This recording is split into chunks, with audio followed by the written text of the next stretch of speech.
Hello, everyone. My name is Julie Menders. I'm the Adult Programming Coordinator at Otis Library in Norwich, Connecticut. And I'm here today with Pam Days-Luketich, the Community Outreach Officer from Liberty Bank. And we are going to share our video with you today. This is the second in our series in the Journey to Financial Wellbeing. Our first video in the series was called Setting the Stage, and that's available on our YouTube page also if you haven't had a chance to see that one. Today, we're going to be talking about setting financial goals, and Pam is going to be talking about that. So I'm going to hand it over to Pam. Okay, so last week we started out setting the stage. Everyone took a deep dive on where they currently were at and thought about where they want to go moving forward. So today now that we know where we're at, today we're going to look at our values and our beliefs and see how they're going to impact our financial decisions and then make the goals of all the things we want to achieve in our future. So, our values really influence how we spend our money or what type of goals we set for the future. And values are different amongst everyone. So, everyone watching this video is going to have a higher priority on what they value than the next person. So, some of us really have a strong value of culture. Some of us are very creative, and that's what we value doing. And others would not want to take a risk because we value stability. So a lot of individuals, their faith plays a big role in how they determine how they're going to spend their money. Others are really focused on family. Some really crave independence, and others put a big emphasis on serving the community. So while some don't really care about status can play a role in how others determine how they're going to spend their money. So we want to think about how to use our money. And a lot of us put a big emphasis on saving, and that may be one of our goals coming up. One value could be sharing it, donating, whether it's through time or through actual financial means. And then others really think about how we're going to spend our money on a day to day basis. So these are the main things we're going to do with our money. We're going to either put a big value on saving, sharing, or spending. And the percentage we use in each of these categories varies based on our beliefs and values.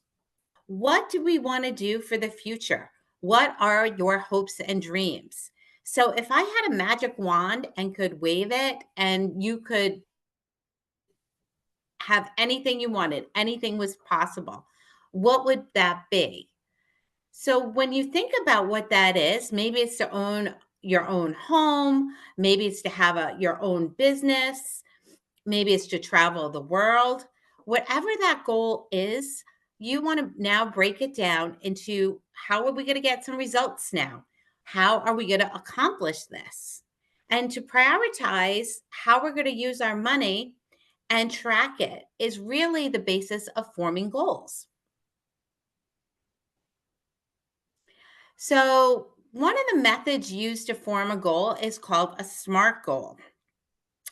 And a SMART goal is just a clear way that you can look at what you want to do and visualize how you're going to get it done. Like I said last week, a lot of times if we write things down, if we type them into our computer, they become real to us and we actually can see the plan to accomplish our goal. So when you're looking at your goals, you want to have a specific goal. So I'm going to use an example here. And the goal that I'm going to choose for is to own my own business. So specifically, what do I want to accomplish is I'd like to start my own business. Why is this important to me? Because I feel it's a way that I can generate income for my family. Is this something I really want? Yes, I've done my homework and I feel that an entrepreneur is something I really want to be and can handle. So, measurable. How can I measure this? Well, I can measure if we get it started. How much would be, can I get this business started? I'll start out small, will be one business. And how will I know when I reach my goal? When I actually can sell an item. So, what specific actions would I need to accomplish this? Well, starting a business, I would need to do a lot of small steps to meet this one big goal. And that would be getting my business registered with the state, looking at a business plan, creating a business plan, finding out cost analysis. So, a bunch of little steps in the action that I would have to take to get my business up and running. Is a goal something I can actually reach? So once I looked at all the steps I had to take, you step back and you say, is this really something I can handle and I can do? And if the answer is yes, then it's reachable and you can move on to the next step. And then the next is you want to set some time for this. So when will I reach this goal? Well, I know starting a business isn't something you can do overnight. So the time that I'm going to set for my business is 1 year. I feel like in that time, I'll be able to register my business, develop a good business plan, and start to implement the plan. So those are just an example of the steps that you can take. Now, your goals can be big. They can be as big as starting a business, or they could be small, like starting your own emergency savings account for the future. Maybe when you took a look at your financial picture from the last video, you realized I don't have a good base savings in case an emergency happens. So that could be a short-term goal, specific that you're going to set up this emergency savings. Why is it important to you to prevent financial disasters? Why is it measurable? Measurable is easy for that. You can see an increase in your savings account every month. It's specific. You're going to go to the bank. You're going to open your account. You're going to deposit $10 a month until you reach a certain dollar amount. Is it reachable? You already looked at your financial situation and you know that you have an extra $10 that you can put into this account. And time bound. When will you reach your goal? The goal of setting it up could be just 1 month, but the goal of reaching your full savings potential could be a couple of years. But you can see in the future when you're going to reach your goal. So once we start writing down those goals that we want to achieve, we want to look at what influences can help us reach our goals and what things can hurt us. So you want to have productive influences, people around you who are going to help you reach your goal and not be negative. If you know you have a friend that says negative to every positive thing you say, I wouldn't even share that goal with them, because when you go to talk to them, they're just going to say, well, that's a dumb idea. You can't be an entrepreneur. So don't tell that person, but find your friend that's positive and will say, that's a great idea. How can I help you? I'm good with budgeting. Would you like me to work with you on reaching your budget for your entrepreneurship? So finding those productive people in your life to help you is really important to help us reach our goals. We want to stay away from the unproductive, all the different things that could get in our way. Maybe social media is something that gets in your way because you spend too much time. Once you start scrolling in social media, you get obsessed with it and it takes up hours of your free time. So maybe you want to limit the time you spend on it or avoid it altogether. But figuring out what's going to stop you from being successful and cutting it out can really make a big difference. Other things that can really influence our goals and how we spend our money are advertisements. So sometimes things on TV can make a goal seem really too easy to achieve or maybe too difficult. So being careful what's advertised. Remember that old saying, there's no such thing as a free lunch. So if something sounds too good to be true, it probably is. So being really careful when you see an advertisement. The media can make us feel like, oh, it's not going to be a good time for us to do this. I better wait. Or sometimes it might make you feel like you better rush. So, really being careful with what's in the news. Celebrities that pop on and make life seem glamorous and easy. Remember, they have a lot of struggles that you're not seeing on the camera. So, they might not be the best role model for you when you're setting your goals. And like I said earlier, your peers and your friends, you want to pick the people to surround you that are going to be encouraging, helpful, that have similar interests.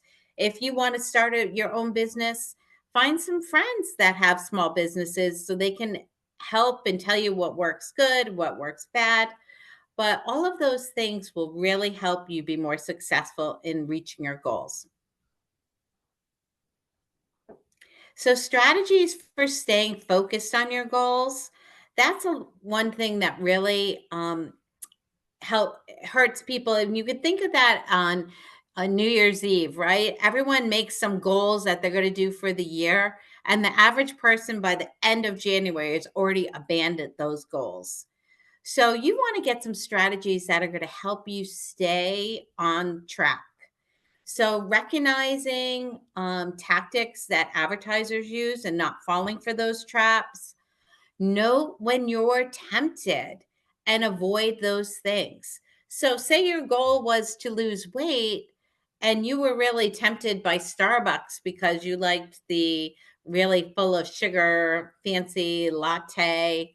Stay away from Starbucks or make your entertainment to do something that is going to keep you away from that type of venue that's going to tempt you. So if you're planning, one of your goals is to save money, maybe plan activities that are free. Go to the library and look at free events in the community and do those things so that you're not tempted to spend money. Controlling your environment. Don't be in a place that's tempting. If you're saving towards buying a home, don't go to the mall where there's lots of stores that are going to tempt you to buy go into Pottery Barn and buy new furniture for your home that you don't even have yet. So stay in an environment that's going to encourage you to learn and grow. And then build in a pause. So I love the pause example because that's just when you're going to make a big purchase or going to maybe do something that's not in line with your goal, taking a couple minutes to stop, take a breath, and think about it. A lot of us act really impulsive now because it's so easy. If we need to buy something, oh, hit your phone, Amazon app, and next minute it's at your front door. So you quickly are buying things without taking the time to really think about it. So maybe have a certain time if you need to buy some things. Maybe you say you're not going to do it until the following day at 9 a.m. And the whole day before you can think about it. And then when 9 a.m. rolls around, you may say, I don't really need that. So taking the time to think is really important.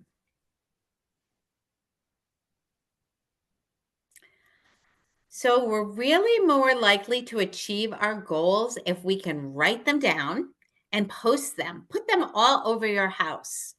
I have currently right now a goal of running a 10K coming up, and I have a little training schedule. So I have that posted in my kitchen, at my desk at work, so that it keeps on top of my mind so that I don't miss one of my scheduled workouts. So having things around keeps it on your top of mind and helps you to be really successful.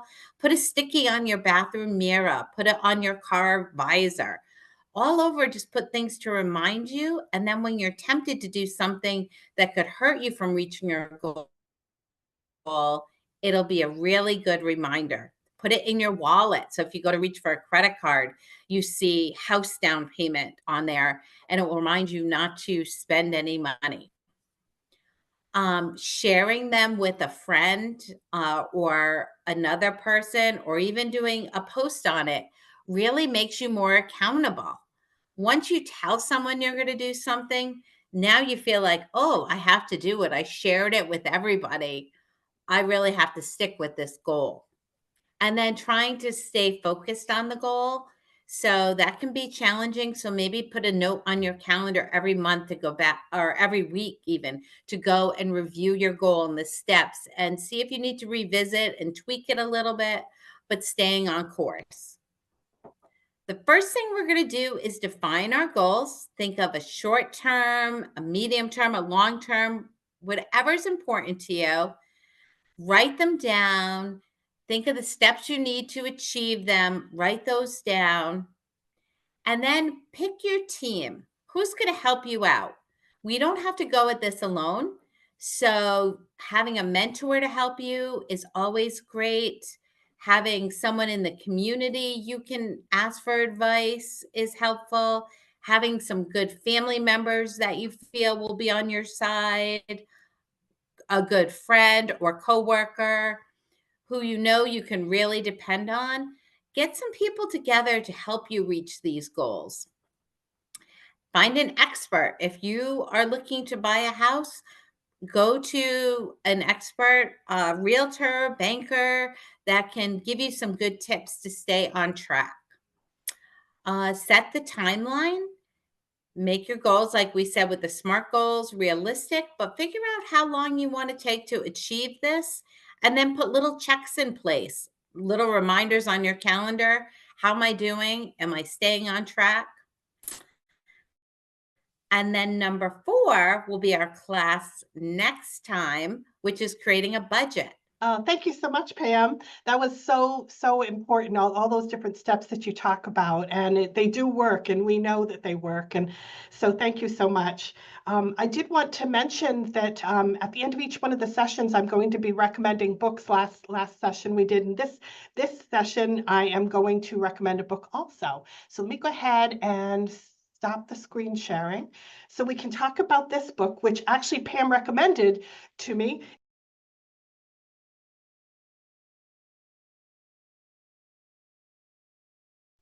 We have copies of this available at the library to borrow.